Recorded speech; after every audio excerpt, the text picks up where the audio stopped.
Election धमाका। राहुल गांधी ने मुंबई से न सिर्फ मोदी सरकार बल्कि चुनाव आयोग को भी घेरने की कोशिश की और एक बार उन्होंने ईवीएम पर फिर से सवाल दाग दिए हैं। राहुल गांधी ने कहा कि चुनाव आयोग ईवीएम दिखाने को राजी नहीं है, चुनाव आयोग वीवीपैट को गिनती के लिए राजी नहीं है। और साथ ही राहुल गांधी ने यह भी कहा कि पूरा विपक्ष जो है वो एकजुट होकर पूरे दमखम से यहां चुनावी मैदान में लड़ाई लड़ रहा है।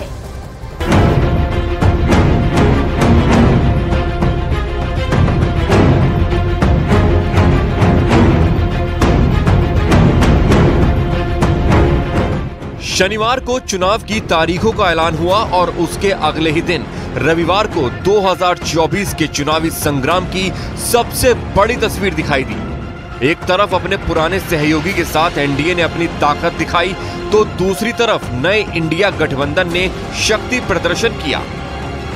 प्रधानमंत्री दक्षिण के चुनावी दौरे पर हैं और रविवार को उन्होंने आंध्र प्रदेश के पलनाडु में रैली की। पीएम ने यहां से एनडीए की ताकत का एहसास कराया। मंच पर तेलुगु देशम पार्टी के चंद्रबाबू नायडू और जन सेवा पार्टी के पवन कल्याण भी मौजूद रहे। प्रधानमंत्री ने यहां से लोकसभा चुनावों के साथ ही आंध्र प्रदेश विधानसभा चुनाव के लिए हुंकार भरी। एनडीए का लक्ष्य बताया तो विपक्ष को आईना दिखाया। ये संयोग देखिए, इस बार चुनावों के परिणाम 4 जून को आने वाले हैं।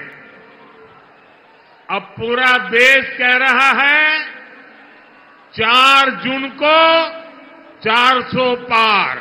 कांग्रेस पार्टी है जिसका एक ही एजेंडा है, गठबंधन के लोगों को यूज एंड थ्रो करना।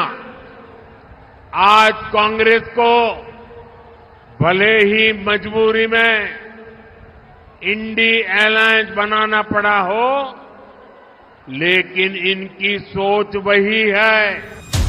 आंध्र प्रदेश में प्रधानमंत्री गठबंधन धर्म पर कांग्रेस के एजेंडे को उजागर कर रहे थे तो वहां से करीब 950 किलोमीटर दूर मुंबई में इंडिया गठबंधन अपने चुनावी एजेंडे का ताल ठोक रहा था। राहुल गांधी की न्याय यात्रा के समापन के साथ ही गठबंधन के चुनावी एजेंडे की शुरुआत हो गई। मंच पर इंडिया गठबंधन के बड़े बड़े दिग्गज जुटे और एक सुर में अपने ईवीएम एजेंडे का ऐलान कर दिया। ये कैसे चलती हैं, हमारे एक्सपर्ट्स को दिखा दीजिए। इलेक्शन कमीशन नहीं दिखाता। फिर हमने कहा देखिए, इसमें से कागज निकलता है, वोट मशीन में नहीं है, वोट कागज में है। ठीक है, आप मशीन चलाइए मगर कागज की भी गिनती कर दीजिए। इलेक्शन कमीशन कहता है नहीं, कागज की गिनती नहीं होगी। वोट का आपको बचाना है, ये मशीन जो है ये चोर है। मेहरबानी करके उस मशीन को देखिएगा। जब आप अपना बटन दबाएं, जो कागज वहां से लिखेगा वो देखिए कि आपका वोट उसमें है या दूसरा वोट गया है। मुंबई में इंडिया गठबंधन के मंच पर मौजूद नेताओं ने बहुत कुछ कहा, विरोधियों पर हमला किया, गठबंधन में मजबूती की बात की, चुनावी मुकाबले की तैयारी का जिक्र, एक दूसरे को सराहा और सुझाव भी दिए। लेकिन एक मुद्दे पर सबकी एकजुटता रही और वो रहा ईवीएम, जिसके हवाले से चुनाव आयोग पर उंगली उठाई गई। अगर ED, CBI, income tax EVM ना हो तो राजा की जो जान है वो निकल जाएगी। और हम लोग लगातार, खासतौर से मैं स्वयं ईवीएम के खिलाफ काफ़ी दिनों से लड़ाई लड़ रहा हूँ। और उसके बाद अब तो गांव-गांव, घर-घर ईवीएम की चर्चा हो रही है। ईवीएम की बात है, आप निर्धारित करें कि हिमाचल का चुनाव कैसे हुआ, आप निर्धारित करें इस बात का कि कर्नाटक का चुनाव, तेलंगाना का चुनाव कैसे जीते आप, क्या उसमें भी आपकी साठगांठ थी अगर ईवीएम गलत है। आप देश की संवैधानिक संस्थाओं पे प्रश्न चिन्ह लगाकर, देश की आत्मा, संस्कृति, हिंदू धर्म पे चिन्ह लगाकर कहीं ना कहीं ये राष्ट्रीय विरोधी भावनाओं भड़काने का काम कर रहे हैं।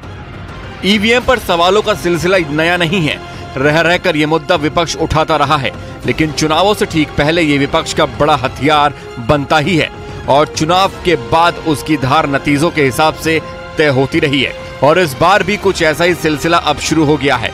तो आप भी करीब 2 महीने देखिए इस हथियार की धार और कीजिए 4 जून का इंतजार।